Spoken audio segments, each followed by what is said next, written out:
Hi hello அனைவருக்கும் வணக்கம். நான் உங்கள் ராமச்சந்திரன். இது உங்கள் ராம்சன் அகாடமி.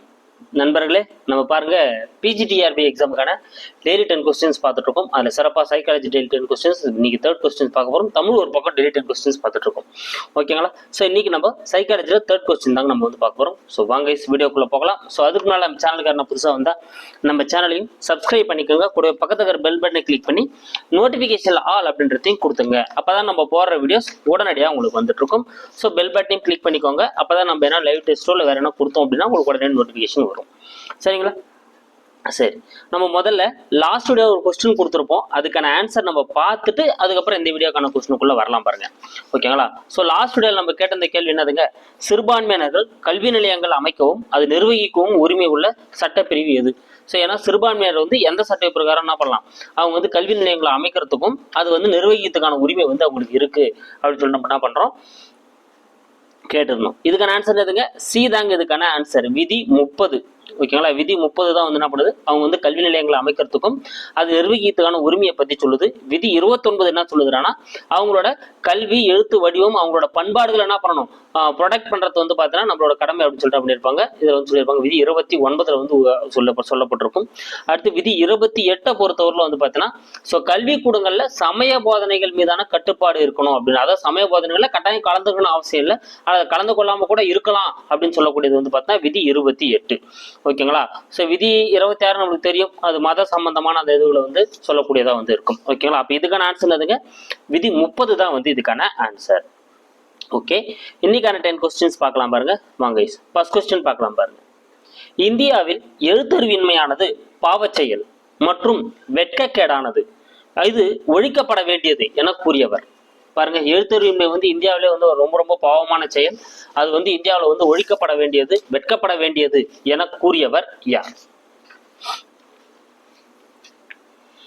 சூப்பர். இதுக்கான ஆன்சர் யாருங்க வரும்? நீங்க ஆன்சர் கெஸ் பண்ணிட்டு இருப்பீங்க, காந்தியடிகள்.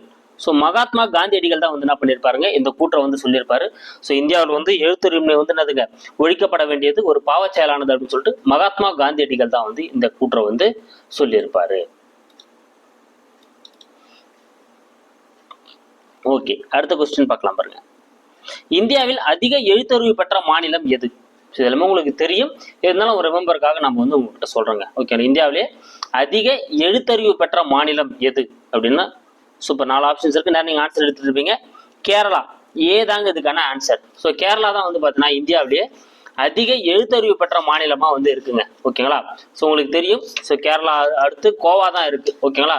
ஸோ தமிழ்நாடை பொறுத்தவரை நம்ம கீழே தான் இருக்கும். ஓகேங்களா? ஆனா லாஸ்ட் இடத்துல இருக்குன்னு பார்த்தீங்கன்னா பீகார் தான் லாஸ்ட் இடத்துல இருக்கு. தமிழ்நாடை பொறுத்தவரைக்கும் உயர்கல்வி சேர்க்கையில நம்ம தாங்க ஃபர்ஸ்ட்ல இருக்கும். உயர்கல்வி சேர்க்கையை பொறுத்தவரையிலும் வந்து பார்த்தீங்கன்னா யார் முதல்ல இருக்காங்க அப்படின்னா நம்ம தாங்க வந்து முதல்ல வந்து இருக்கும். ஓகேங்களா? அது ஒரு சிறப்பான விஷயம் தான். ஆனா எழுத்தறிவின்மையில யாரு? கேரளா தான் வந்து பார்த்தீங்கன்னா ஃபர்ஸ்ட் இருக்காங்க. ஸோ அவங்க கிட்டத்தட்ட 92% வந்து பார்த்தீங்கன்னா அவங்களோட பர்சன்டேஜ் எடுத்துட்டு இருக்காங்க. ஸோ தமிழ்நாடை பொறுத்தவரையிலும் 81% கிட்ட தான் வந்து நம்ம வந்து இருக்கிறோம். ஓகேங்களா? ஸோ பீகாரை பொறுத்தவரையிலும் வந்து பார்த்தீங்கன்னா ஒரு 53, 54 அந்த சதவீதத்தில் தான் இருக்காங்க. ஸோ அதனால வந்து லாஸ்ட் இடத்துல பீகார் இருக்காங்க. ஸோ கேரளா வந்து ஃபர்ஸ்ட் இடத்துல இருக்காங்க. அடுத்து, தமிழ்நாட்டில் எழுத்தறிவு விகிதம் அதிகமுள்ள மாவட்டம் எது? அடுத்த கொஸ்டின் பாருங்க. தமிழ்நாட்டில் எழுத்தறிவு விகிதம் அதிகமுள்ள மாவட்டம் எது?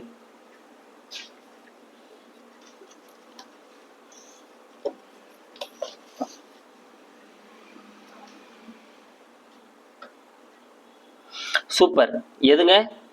கன்னியாகுமரி ஏ தாங்க இதுக்கான ஆன்சர். ஓகேங்களா? ஸோ எழுத்தறிவு விகிதம் அதிகமா இருக்கக்கூடிய மாவட்டம் எதுன்னு பாத்தீங்கன்னா கன்னியாகுமரி தான் வந்து அதிகமா இருக்குங்க. அதுக்கு அடுத்த இடத்துல வந்து பாத்தீங்கன்னா சென்னை இருக்கும். சென்னைக்கு அடுத்த இடத்துல வந்து பார்த்தீங்கன்னா நீலகிரி இருக்குங்க. ஸோ நீலகிரி, அதுக்கப்புறம் தூத்துக்குடி. ஸோ இவங்க வந்து அடுத்தடுத்த இடத்துல இருப்பாங்க. ஸோ இறுதி இடத்துல இருக்கக்கூடியது தருமபுரி, அரியலூர் தருமபுரிலாம் லாஸ்ட் இடத்துல இருக்குங்க. ஓகேங்களா? அப்போ கடைசி இடத்துல இருக்கக்கூடியது தருமபுரியாகவும் முதல் இடத்துல இருக்கக்கூடியது கன்னியாகுமரியாகவும் வந்து இருக்கு. ஓகேங்களா? ஸோ இதையா நம்ம பார்த்துட்டு இருக்கோம் அப்படின்னா, நம்ம அழகு ஒன்று சிலபஸை பொறுத்தவரைக்கும் பார்த்தா ஒரு வேர்டு கொடுத்துருப்பாங்க, முறைசாரா மற்றும் வயது வந்தோருக்கான கல்வி. ஓகேங்களா? வாழ்க்கை கல்வியின் கல்வி திட்டங்கள். அதாவது தமிழ்ல சொல்லணும்னா வந்து இப்படி சொல்லுவோம், நம்ம வாழ்க்கை கல்விக்கான கல்வி திட்டங்கள் அப்படின்னு நம்ம வந்து சொல்லுவோம்.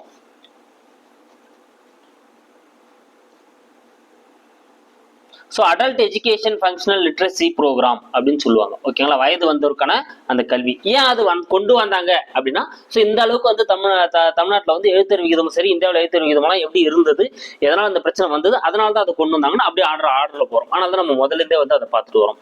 ஸோ கன்னியாகுமரி வந்து அதிகமான மாவட்டம். அடுத்து, தமிழ்நாட்டில் உள்ள பெண்களின் எழுத்தறிவு விகிதம் எவ்வளவு? ஸோ தமிழ்நாட்டில் பெண்களோட எழுத்தறிவு விகிதம் எவ்வளவு?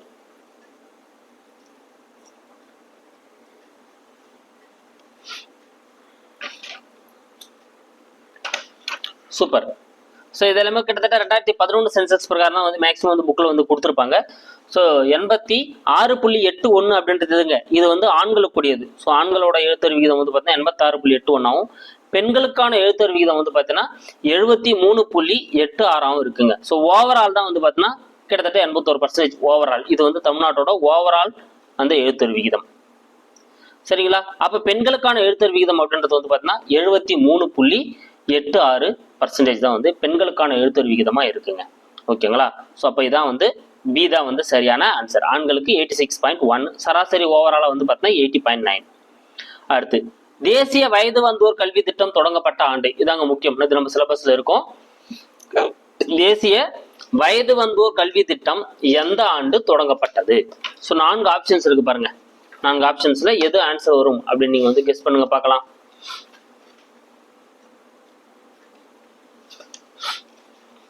சூப்பர். எதுங்க? 1978. பி தாங்க இதுக்கான ஆன்சர். 1978. ஓகேங்களா, ஸோ இந்தியா விடுதலை பெற்றதுக்கு அப்புறம் வந்து பார்த்தீங்கன்னா கொஞ்சம் கொஞ்சமாக படிப்படியாக என்ன இருக்குங்க, கல்வியில் வந்து சில மாற்றங்கள் வந்து வர ஆரம்பிச்சிருக்கும். ஸோ இந்த முதலாவது 5ஆண்டு திட்டம், 2வது 5ஆண்டு திட்டம் காலகட்டங்கள் வந்து பார்த்தீங்கன்னா இந்த கல்வியறிவு வந்து கொஞ்சம் கொஞ்சமாக வந்து நான் இருக்கும். ஸோ ஒரு லட்சக்கணக்கில் இருந்து கொஞ்சமாக பல லட்சங்களாக வந்து மாற ஆரம்பிப்பாங்க எழுத்தறிவு பெற்றவங்க. ஓகேங்களா, ஸோ அதனால வந்து பார்த்தீங்கன்னா 1978 தேசிய வயது வந்தோர் கல்வி திட்டம் அப்படின்ற ஒரு திட்டத்தை வந்து என்ன பண்ணிருப்பாங்க, கொண்டு வந்திருப்பாங்க 1978. ஓகேங்களா, இது நம்மளுக்கு சிலபஸ்ல இருக்கக்கூடிய ஒரு பாயிண்ட் தான். சரிங்களா, 1978. அடுத்து பாருங்க, தேசிய வயது வந்தோர் கல்வி திட்டத்துடன் தொடர்பற்றது. இப்பதான் பாத்துங்க, 1978 தான் என்ன பண்றாங்க, தேசிய கல்வி திட்டம் வயது வந்தோர் கல்வி திட்டம் கொண்டு வராங்க. அப்படி கொண்டு வந்த அந்த கல்வி திட்டத்தா கூட தொடர்பில்லாத எது அப்படின்னு தான் வந்து நம்மளுக்கு கொடுக்கப்பட்டிருக்கு. 4 ஆப்ஷன்ஸ் இருக்கு பாருங்க. ஸோ பொறுமையா பார்த்துட்டு எதுன்னு கெஸ் பண்ணுங்க, இல்லைன்னா நான் உங்களுக்கு வந்து ஆன்சர் வந்து சொல்றேன். ஓகே, ஸோ ஃபர்ஸ்ட் பார்க்கலாம் பாருங்க. 6 முதல் 14 வயதுக்குட்பட்டோருக்கான கல்வி வழங்குதல் ஏதாங்க இங்க தவறா இருக்கு. ஓகேங்களா, ஏதாங்க இங்க என்னவா இருக்கு, தவறா இருக்கு. என்ன அப்படின்னு பார்த்தீங்கன்னா, இந்த தேசிய வயது வந்தோர் கல்வி திட்டம் எதுக்கு கொண்டு வராங்க அப்படின்னா 15 to 35 வயது வரை உள்ள குழந்தை, அந்த இடைப்பட்ட அந்த வயது இருக்காங்க இல்லையா, அவங்களுக்கு வந்து போதுமான அளவு கல்வி அறிவு இருக்கா அப்படின்னு சொல்லிட்டு ஃபைன் பண்ணி அவங்கள வந்து என்ன பண்ணுவாங்க, கொண்டு வராங்க. நீங்க பார்த்துக்கலாம், அப்பெல்லாம் இருந்திருக்கும் கற்கும் பாரதம் திட்டம் அப்படின்னு சொல்லிட்டு நிறைய திட்டங்களை கொண்டு வந்து கையெழுத்து போட பிராக்டிஸ் கொடுக்குறது, அவங்களுக்கு வாசி பிராக்டிஸ் கொடுக்கறதுல வந்து கொடுத்துருப்பாங்க. ஓகேங்களா, அப்ப அந்த 15 to 35 வயதுக்குட்பட்டவங்களுக்கான அந்த கல்வியில வந்து அவங்களோட வளர்ச்சி, கல்வி அறிவை ஏற்படுத்த வைக்கிறதுக்காக கொண்டு வரப்பட்டதான் வந்து பார்த்தீங்கன்னா இந்த தேசிய வயது வந்தோர் கல்வி திட்டம். அப்ப ஏ கூட்டுறதா வந்து இங்க தவறா இருக்கு. மீதி எல்லாமே கரெக்ட் தாங்க. அவங்களோட வேலைத்திறனை வந்து என்ன பண்ணணும், மேம்பாடு அடைய செய்யணும், விழிப்புணர்வை ஏற்படுத்தி சமூக நீதி. ஸோ என்னன்னா கல்வி அறிவு கிடைச்சிச்சுன்னா இவங்களுக்கு ஆட்டோமேட்டிக்கா அதெல்லாம் வந்து மேம்பாடு அடைய செய்யும். இது ரொம்ப முக்கியமான பாயிண்ட். பெண்கள், தாழ்த்தப்பட்டோர், பழங்குடியினருக்கு அதிக கவனம் செலுத்தி அவங்களுக்கான கல்வி அறிவு. ஏன்னா வந்து பார்த்தீங்கன்னா இந்த பெண்களா இருக்கட்டும், அப்ப காலகட்டத்தில் தாழ்த்தப்பட்டவர்களா இருக்கட்டும், பழங்குடியினா இருக்கட்டும், இவங்களுக்கான கல்வி அறிவு விகிதம் வந்து பார்த்தீங்கன்னா ரொம்ப குறைவா தான் போய் சேருதுன்றதுனால அவங்க மேல அதிகமான கவனத்தை செலுத்தி அவங்களுக்கு கல்வி அறிவு பெற வைக்கணும் அப்படின்றதுக்காக தான் தேசிய வயது வந்தோர் கல்வி திட்டம் 1978 கொண்டு வந்திருப்பாங்க. அப்ப இங்க எது தவறா இருக்கு, 6 முதல் 14 தவறா இருக்குங்க. என்ன வரணும், 15 to 35 வயதுக்குட்பட்டவர்களாக கொண்டு வரப்பட்டதான் தேசிய வயது வந்தோர் கல்வி திட்டம் 1978. ஸோ அந்த இயர் உங்களுக்கு 11ன்றதுனால தான் நான் மறுபடியும் சொல்லிட்டு இருக்கேன். அடுத்து 7வது கேள்வி பார்க்கலாம் பாருங்க. கல்வி திட்டங்களுக்கு செலவிடப்படும் தொகை என்றும் அழிவில்லாதது என கூறிய ஆங்கிலேயர் யார்? ஓகேங்களா, ஸோ ஒரு பக்கம் இந்த தேசிய வயது வந்தோர் கல்வி திட்டம் இதெல்லாம் வந்து கொண்டு வந்திருப்பாங்க. ஆனா இதனோட இது வந்து பார்த்தீங்கன்னா இந்த பிரிட்டிஷ் காலத்திலேருந்தே வந்து பார்த்தீங்கன்னா நம்மளோட கல்வி முறைகள் வந்து மாற ஆரம்பிச்சிருக்கும். ஸோ அதையும் அப்படியே ஒரு லைட்டா ஒரு பார்வை பார்த்தலாம். முக்கியமான பாயிண்ட்ஸ் சொல்றோம், ரொம்ப உள்ள போறது இல்லை. கல்வி திட்டங்களுக்கு செலவிடப்படும் தொகை என்றும் அழிவில்லாதது என கூறிய ஆங்கிலேயர் யார்? சூப்பர். இதுக்கான ஆன்சர் யாருங்க, தாமஸ் மன்ட்ரோ. பி தாங்க இதுக்கான ஆன்சர். ஸோ தாமஸ் மன்ட்ரோ தான் வந்து இந்த வேர்டை சொல்லியிருப்பாரு. ஸோ கல்வி திட்டங்களுக்கு நீங்க செலவிடப்படுற தொகை வந்து அழிவில்லாதது, அது பல மடங்கா உங்களுக்கு திருப்பி வரும் அப்படின்ற வேர்டை வந்து தாமஸ் மன்ட்ரோ தான் வந்து சொல்லியிருப்பாரு. அடுத்து இது ரொம்ப முக்கியங்க, மெக்காலே கல்விக்குழு அமைக்கப்பட்ட ஆண்டு. ஸோ மெக்காலே கல்விக்குழு வந்து பார்த்தீங்கன்னா எந்த ஆண்டு வந்து அமைக்கப்படுது?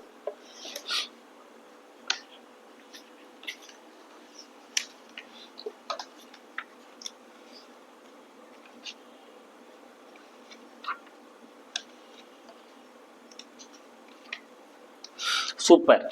இதுக்கான ஆன்சர் என்னதுங்க? 1835. டி தாங்க இதுக்கான ஆன்சர். ஏன்னா 1830 வந்து பாத்தீங்கன்னா கீழ்நோக்கி பரவும் திட்டம் அப்படின்ற ஒரு திட்டத்தை வந்து ஃபில்ட்ரேஷன் தியரி அப்படின்ற ஒரு தியரி வந்து பிரிட்டிஷ் கவர்மெண்ட் கொண்டு வந்திருப்பாங்க. ஸோ அதனால என்ன பண்ணுவாங்க, ஸோ கீழ்மட்டத்தில் இருக்கக்கூடிய அந்த எல்லாருக்குமே போய் என்ன பண்ணணும், அவங்களோட கல்வி அறிவை பெற வைக்கணும், எல்லா பொதுமக்களுக்கும் கிடைக்கணுன்றதுனால கொண்டு வந்திருப்பாங்க. அதனோட அடிப்படையில் தான் 1835 இந்த மெக்காலே கல்விக்குழு வந்து கொண்டு வரப்பட்டிருக்கும். இது ஏன் ரொம்ப முக்கியம் சொல்றேன்னா, ஸோ இந்தியாவில் ஆங்கில கல்வியை அறிமுகப்படுத்துறதுல மிக முக்கிய பங்கு உள்ள கல்வி வந்து பார்த்தா குழு வந்து பார்த்தா அந்த மெக்காலே கல்வி குழு தான். ஸோ இவங்க தான் என்ன பண்ணுவாங்க, ஸோ கோர்ட்ல இருந்து அந்த பாரசீக மொழியெல்லாம் நீக்கிட்டு அங்கே வாதாரத்துக்கு ஆங்கில மொழியை கொண்டு வந்திருப்பாங்க. அப்புறம் வந்து பார்த்தீங்கன்னா ஆங்கில வழி கல்வியை வந்து பார்த்தீங்கன்னா ஆதரவு கொடுத்து அதை கொண்டு வந்துருது எல்லாமே வந்து பார்த்தீங்கன்னா இந்த மெக்காலே கல்விக்குழு 1835. ஓகேங்களா? ஸோ ரொம்ப ரொம்ப முக்கியமானது ஒன்று. அடுத்து, இந்திய கல்வி வளர்ச்சியின் மகாசாசனம் என அழைக்கப்பட்டது எது? ஸோ இந்திய கல்வி வளர்ச்சியோட மகாசாசனம் என அழைக்கப்பட்டது எது? So magna carta of English education in India. So இந்திய ஆங்கில கல்வி வளர்ச்சியின் மகாசாசனம், இன்னும் குறிப்பிட்டு சொல்றேன்னா அந்த ஆங்கில கல்வி வளர்ச்சின்னு வரணும். மகாசாசனம் என அழைக்கப்பட்டது எது? சூப்பர். எதுங்க? சார்லஸ் வுட் அறிக்கை. சி தாங்க இதுக்கான ஆன்சர். ஸோ சார்லஸ் வுட் அறிக்கை தான் வந்து பார்த்தீங்கன்னா மேக்னா கார்ட்டா, அதாவது இந்தியாவோட ஆங்கில கல்வி வளர்ச்சியோட மகாசாசனம் அப்படின்னு சொல்லிட்டு அழைக்கப்படுதுங்க. ஓகேங்களா? மேக்னா கார்ட்டா அப்படின்னு அழைக்கப்பட்டது சார்லஸ் வுட் அறிக்கை. சார்லஸ் வுட் அறிக்கை வெளியிடப்பட்ட ஆண்டு எது? ரொம்ப முக்கியங்க. அதனால அதை நான் ஒரு தனி கொஸ்டினா உங்களுக்கு வந்து நான் கிரியேட் பண்ணியிருக்கேன். சார்லஸ் வுட் அறிக்கை வந்து எந்த ஆண்டு வெளியிடப்பட்டது? 1854. பி தாங்க இதுக்கான ஆன்சர். 1854. 1854 தான் வந்து பார்த்தீங்கன்னா சார்லஸ் வுட் அறிக்கை வந்து வெளியிடப்பட்டிருக்கும். இதுதான் இந்தியாவில் ஆங்கில கல்வி வளர்ச்சியோட ஒரு மகாசாசனம் மேக்னா கார்ட்டா அப்படின்னு சொல்லிட்டு என்ன பண்ணப்பட்டது, அழைக்கப்பட்டது. ஓகேங்களா? 1854. ஓகேங்களா? ஸோ உங்களுக்கான 10 கொஸ்டின்ஸ் இப்போ கேட்டிருக்கும். அதை நம்ம வேகமாக ஒரு ரிவிஷன் உங்களுக்கு நான் கொடுத்துட்றேன். ஸோ இந்தியாவில் எழுத்துரிமை வந்து ஒரு பாவச் செயல், அது என்ன பண்ணணும், வெட்கக்கேடானது, அது ஒழிக்கப்பட வேண்டியது அப்படின்னு சொன்னவர் யாருங்க? ஸோ காந்தியடிகள். பி தான் வந்து இதுக்கான ஆன்சர். அடுத்து, இந்தியாவில் அதிக எழுத்துரிமை பெற்ற மாநிலம் எதுன்னு பார்த்தோம்? கேரளா. அடுத்து, தமிழ்நாட்டில் அதிக எழுத்துரிமை உள்ள மாவட்டம் எதுன்னு பார்த்தோம்? ஸோ கன்னியாகுமரி. கிட்டத்தட்ட 91% மேலே இருப்பாங்க. தமிழ்நாட்டில் உள்ள பெண்களின் எழுத்துரிமை விகிதம் 73.86 அப்படின்னு நம்ம பார்த்தோம். தேசிய வயது வந்தோர் கல்வி திட்டம் தொடங்கப்பட்ட ஆண்டு 1978. ரொம்ப ரொம்ப ரொம்ப முக்கியமான ஒண்ணுங்க. ஸோ இதுல பொருந்தாது இது 1978 அறிமுகப்படுத்த தேசிய கல்வி திட்டம் ஏதான் பொருந்தாது, ஏன்னா என்ன பண்ணிருப்போம், நம்ம வயது வந்து நம்ம வந்து தப்பா சொல்லியிருப்போம். ஓகேங்களா? ஸோ அப்போ அதனால இதுதான் வந்து தவறானது அப்படின்னு நம்ம பார்த்தோம். மீதி எல்லாமே கரெக்ட் தான். வேலைத்திறன் மேம்பாட்டை வந்து என்ன பண்ணணும், அதிகரிக்க செய்யணும். அடுத்து விழிப்புணர்வு ஏற்படுத்தணும். முக்கியமா பெண்கள் மற்றும் தாழ்த்தப்பட்டவர்களுக்கான அந்த இது கொண்டு வரணும் அப்படின்னு நம்ம பார்த்தோம். இது வந்து 15 இருந்து 35 ஏஜ்ன்றத வந்திருக்கணும். அப்ப ஏதாங்க தவறா இருக்குன்னு பார்த்தோம். அடுத்து, கல்வி திட்டங்களுக்கு செலவிடப்படும் தொகை என்றும் அழிவில்லாதுன்னு சொன்னவர் யாருன்னா தாமஸ் மொன்ரோ. யாருங்க? தாமஸ் மொன்ரோ தான் சொல்லியிருப்பாரு. மெக்காலே கல்விக்குழு அமைக்கப்பட்ட ஆண்டு வந்து பார்த்தீங்கன்னா 1835 அமைச்சிருப்பாங்க. அடுத்து, இந்திய கல்வி வளர்ச்சியின் மகாசாசனம் அப்படின்னா வந்து பார்த்தீங்கன்னா சார்லஸ் வுட் அறிக்கை.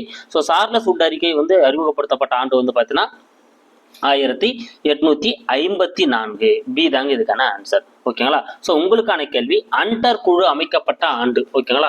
அதே போல கல்விக்கான வளர்ச்சிக்காக வந்து பார்த்தோன்னா அண்டர் குழு அப்படின்ற குழு வந்து அமைக்கப்பட்டிருக்கும். ஸோ அந்த அண்டர் குழு அமைக்கப்பட்ட ஆண்டு எது? இதாங்க உங்களுக்கான கேள்வி. 4 ஆப்ஷன்ஸ் இருக்கு பாருங்க. 1882, 1884, 86, 898. ஸோ இதுக்கான ஆன்சர் என்ன வரும் அப்படின்றத வந்து கமெண்ட்ல சொல்லுங்க.